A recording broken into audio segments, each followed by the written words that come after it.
Hello दोस्तों, मैं सुजय कुमार और मैं अपने चैनल सुजय एजुकेटर में आप लोग का फिर से स्वागत करता हूं। और जैसा कि मैंने आप लोगों को बोला था कि हम लोग का जो पॉलिटी का सेशन चल रहा है, जैसे कि आप लोग जान रहे हैं, अगर रेगुलर आप देख रहे हैं तो हम लोगों ने 1000 पॉलिटी के क्वेश्चन डिस्कस करने का जो सीरीज चलाया है, तो उसमें अभी तक हम लोगों ने पार्ट 8 बना लिया है।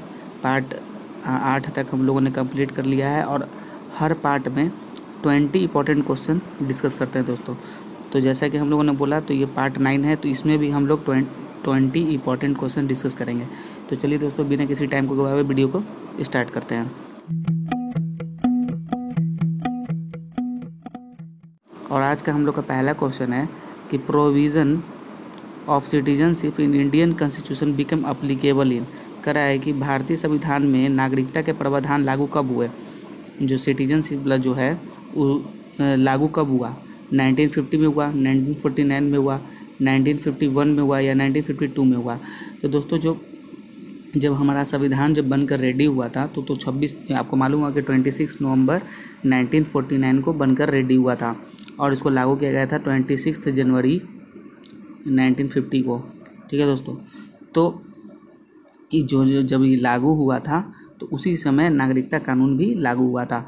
तो 26 जनवरी 1950 को ये लागू हुआ था। तो 1950 option A is the right answer. ठीक है दोस्तों, नेक्स्ट क्वेश्चन पे आते हैं हम लोग। In which part of the Indian constitution the fundamental duties are enshrined. कह रहा है कि भारतीय संविधान के किस भाग में मौलिक कर्तव्यों का निर्वाह किया जाता है। मतलब कि जो मौलिक कर्तव्य है हमारा, फंडामेंटल ड्यूटीज़। और आपको मैं बता दें कि फंडामेंटल ड्यूटीज़ हम लोग का कहाँ से लिया गया है, कौन देश से लिया गया है, रसिया से लिया गया है दोस्तों। कहाँ से लिया गया है, रसिया से। इंपॉर्टेंट क्वेश्चन आप लोग को जो भी रहेगा, इंपॉर्टेंट हम बात बताते चलेंगे, जो कि आपके एग्जाम व्यू से बहुत ज़्यादा इंपॉर्टेंट है। तो इस भी क्वेश्चन को डिस्कस कर लेते हैं। आते हैं हम लोग क्वेश्चन पे। भारत संविधान के किस भाग में मौलिक कर्तव्यों का निर्वाह किया जाता है। ऑप्शन ए में है, 4A में है, 4B में है, 5 में है, 4 में है। तो दोस्तों ये आपके 4A में है। Option A is the right answer. ठीक है, फंडामेंटल ड्यूटीज़ जो है आपका मौलिक कर्तव्य का निर्वाह किसमें किया गया है, 4A में किया गया। उसके बाद है नेक्स्ट क्वेश्चन, कह रहा है कि डैश है आर एसेंशियल फॉर लिबर्टी। मतलब स्वतंत्रता के लिए आवश्यक क्या है। रिस्ट्रिक्शन प्रतिबंध है, राइट है, अधिकार है, प्रिविलेज है, विशेषाधिकार है, लॉज है, कानून है। मतलब स्वतंत्रता के लिए आवश्यक है हमारा अधिकार। हमारा क्या है, अधिकार, राइट्स। ठीक है, इसी के चलते इसमें बना था फंडामेंटल राइट्स। ठीक है, और आप लोग को मालूम है कि फंडामेंटल राइट्स कहाँ से कहाँ तक है, 12 से 35 तक है दोस्तों। ठीक है, नेक्स्ट क्वेश्चन पे आते हैं हम लोग। Which one of the following is issued by the court in case of an illegal detention of a person. कह रहा है कि निम्नलिखित में से कौन सा एक व्यक्ति के अवैध हिरासत के मामले में अदालत द्वारा जारी किया जाता है। कह रहा है कि जो अगर अवैध हिरासत में उसको लिया जाता है, मतलब किसी व्यक्ति की अगर अवैध रूप से उसको मतलब हिरासत में ले लिया जाता है, कस्टडी में लिया जाता है, केस में लिया जाता है, तो उसको हम क्या कहते हैं, हैबेसिस कॉर्पस कहते हैं। ठीक है, बंदी प्रत्यक्षीकरण। कभी भी ध्यान में रखिएगा, फिर से आज मैंने बता रहा हूँ दोस्तों, अगर आप पिछला वीडियो देखे होंगे तो आपको मालूम होगा कि अगर ऐसे टाइप का क्वेश्चन मिलेगा तो आप एक बार ध्यान रखिएगा कि हमारा राइट कितना है। राइट होता है 5। हमारा राइट कितना है, सुप्रीम कोर्ट, हाई कोर्ट कितना राइट जारी कर सकता है, 5 जारी कर सकता है। देखिए दोस्तों, 4 तो यहाँ पर दिया हुआ है, हैबेसिस कॉर्पस, मैंडमस, सेटररी, क्यो वारंटो। और 5वां होता है प्रोहिबिजन। ठीक है, तो दोस्तों एक बात ध्यान में रखिएगा कि कभी भी अगर ये चारों और 5 में से अगर कोई भी अगर आपको अगर ऑप्शन में दिया हुआ रहता है तो वो आपको डायरेक्ट हिंदी भी दे सकता है, मतलब ऐसे भी दे सकता है, और नहीं तो डायरेक्ट जैसे देखिए मैंडमस है तो डायरेक्ट मैंडमस लिख दिया है। ठीक है, ऐसे भी दे सकते हैं। तो आप लोग ज़्यादा बेटर याद कीजिए कि जो अंग्रेजी शब्द हैं इनको ही याद कीजिए। हिंदी छात्र वाले हिंदी के जो बोर्ड से जो दिए हैं एग्ज़ाम, तो वो भी इसको इंग्लिश में ही याद करें और हिंदी में भी ऐसे ही पढ़ें। तो दोस्तों इस क्वेश्चन का आंसर हम बता देते हैं कि इसका क्वेश्चन का आंसर है हैबेसिस कॉर्पस। मतलब अवैध हिरासत के मामलों में अदालत द्वारा जारी किया जाता है क्या, हैबेसिस कॉर्पस। नेक्स्ट क्वेश्चन पाते हैं कि how liberty can be limited. कह रहा है कि स्वतंत्रता को कैसे सीमित किया जा सकता है।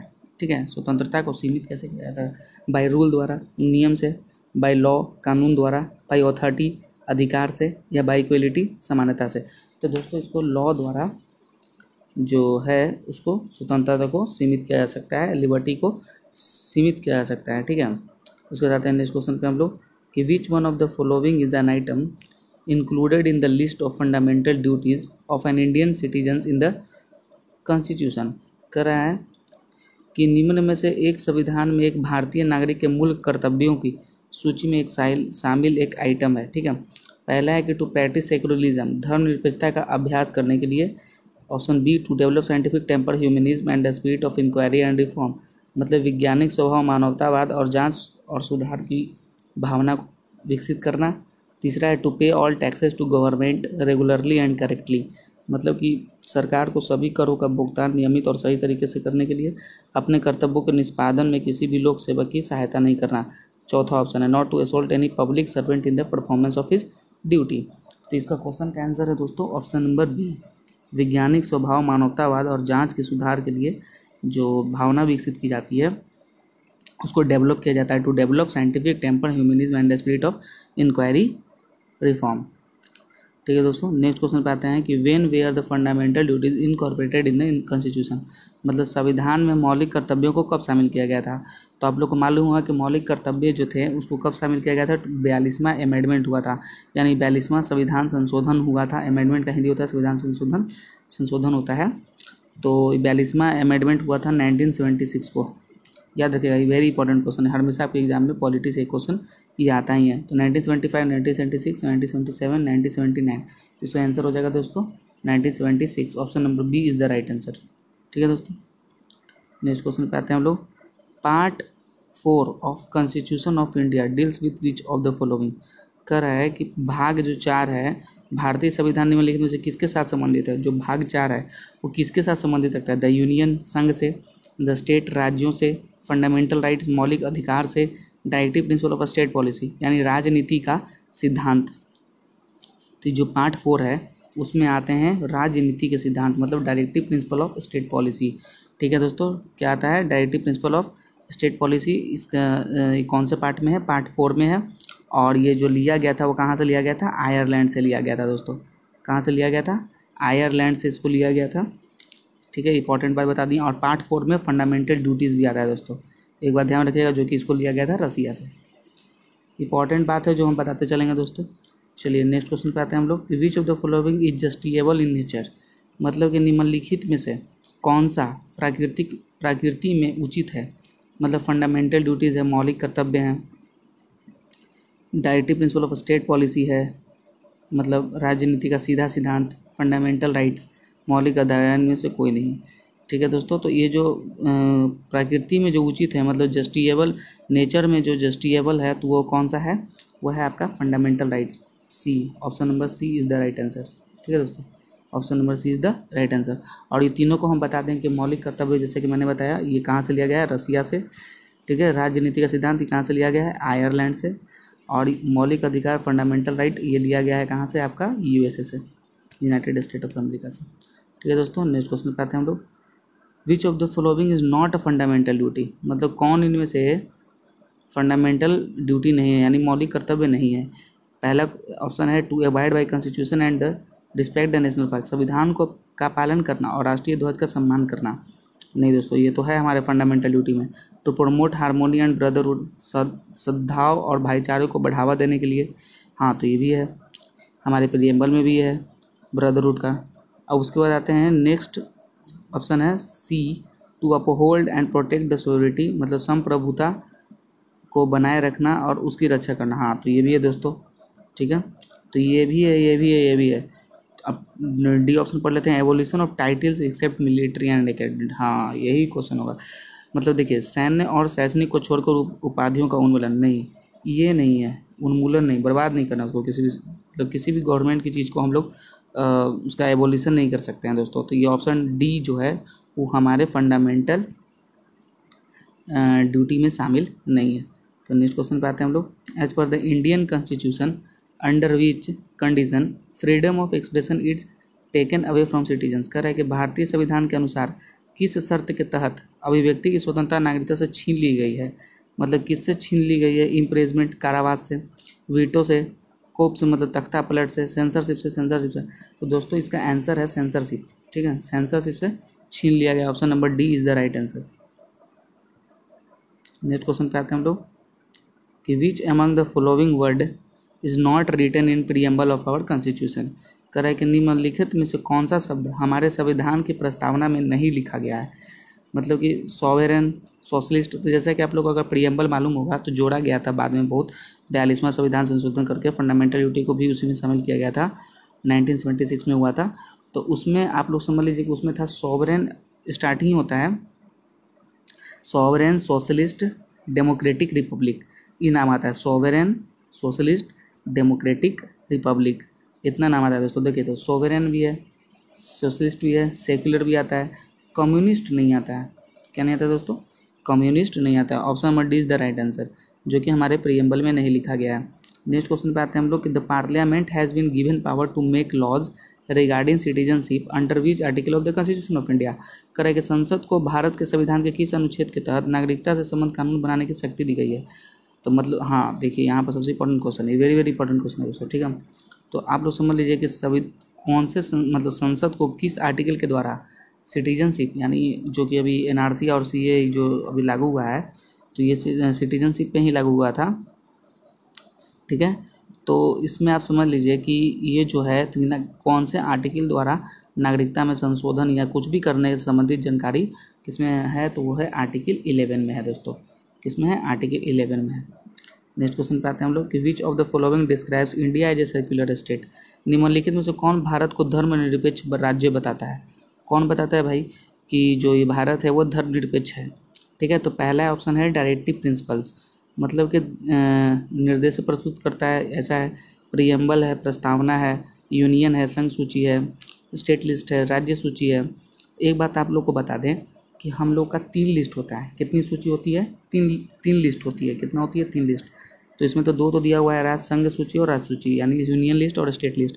और तीसरा होता है कंकरेंट लिस्ट, ठीक है, जो कि दोनों में काम करती है, ठीक है। तो कंकरेंट लिस्ट का हिंदी होता है समवर्ती सूची। क्या होता है दोस्तों? समवर्ती सूची। तो इस क्वेश्चन का आंसर होगा जो कि धर्मनिरपेक्ष बताता है वो हमारा प्रियम्बल बताता है, प्रस्तावना बताता है दोस्तों, ठीक है। नेक्स्ट क्वेश्चन पे आते हैं हम लोग कि in the constitution of India promotion of international peace and security is mentioned in which of the following parts. कह रहा है कि भारत के संविधान में अंतर्राष्ट्रीय शांति और सुरक्षा को बढ़ावा देने का उल्लेख निम्नलिखित में से किस भाग में किया गया है। मतलब देखिए संविधान में अंतर्राष्ट्रीय शांति सुरक्षा को बढ़ावा देने का उल्लेख किस भाग में किया गया है, ठीक है दोस्तों। मतलब फंडामेंटल राइट में किया गया है, मतलब मौलिक अधिकार में किया गया है, या फिर प्रियम्बल में किया गया है, प्रस्तावना में किया गया है, या डायरेक्टिव प्रिंसिपल ऑफ स्टेट मतलब राज्य के प्रत्येक सिद्धांत में किया गया है, कि या किसी में नहीं किया गया। ऑप्शन नंबर डी कहता है कि किसी में नहीं किया हो। तो ये इसका आंसर होगा डायरेक्टिव प्रिंसिपल ऑफ स्टेट, ठीक है दोस्तों। ऑप्शन नंबर सी, राज्य के प्रत्यक्ष सिद्धांत जो हैं उसमें ये अंतर्राष्ट्रीय शांति और सुरक्षा को बढ़ावा देने का उल्लेख किया गया है। नेक्स्ट क्वेश्चन पे आते हैं हम लोग कि the justice described in the preamble of Indian constitution has been accepted in which form. कह रहा है कि जो भारतीय संविधान की प्रस्तावना में जो वर्णित न्याय है उसको किस रूप में स्वीकार किया गया है। पॉलिटिकल जस्टिस में किया गया है, इकोनॉमिक जस्टिस में किया गया है, सोशल जस्टिस में किया गया है, या ऑल ऑप्शन है करेक्ट, मतलब सब में किया गया है। राजनीतिक न्याय, आर्थिक न्याय, सामाजिक न्याय, या सभी विकल्प सही है। तो ये दोस्तों सभी विकल्प ही सही है। क्या है? ये सभी विकल्प सही है, इस सब में किया गया है। प्रस्तावना में जो हमारा प्रियम्बल है इंडियन कॉन्स्टिट्यूशन का, उसमें सभी डिस्कस किया गया है दोस्तों। नेक्स्ट क्वेश्चन पे आते हैं हम लोग कि according to the constitution of India which of the following is enforceable in the court. करें कि संविधान भारत के अनुसार निम्नलिखित से कौन सा न्यायालय में लागू करने योग्य है। तो लागू करने योग्य है तो वो है directive principles, option number B प्रस्तावना प्रियम्बल, सी है फंडामेंटल ड्यूटीज मौलिक कर्तव्य, या फंडामेंटल राइट्स मौलिक अधिकार। तो दोस्तों इसका जो आंसर है वो है फंडामेंटल राइट। संविधान जो भारत का है अनुसार जो न्यायालय में लागू करने का योग्य जो है वो क्या है? मौलिक अधिकार है। नेक्स्ट क्वेश्चन पे आते हैं हम लोग कि who proposed the preamble before the drafting the committee of the constitution. करा कि संविधान की समिति में प्रारूप से पहले प्रस्तावना का प्रस्ताव किसने लिखा था। जो प्रियम्बल है उसका प्रस्ताव सबसे पहले किसने दिया था? जवाहरलाल नेहरू जी ने दिया था, या BR अम्बेडकर भीमराव अम्बेडकर ने दिया था, या BN राव ने दिया था, बद्रीनाथ ऐसे करके इनका नाम था बद्रीनाथ, फिर महात्मा गांधी ने दिया था। तो किसने दिया था दोस्तों? तो जवाहरलाल नेहरू ने दिया था।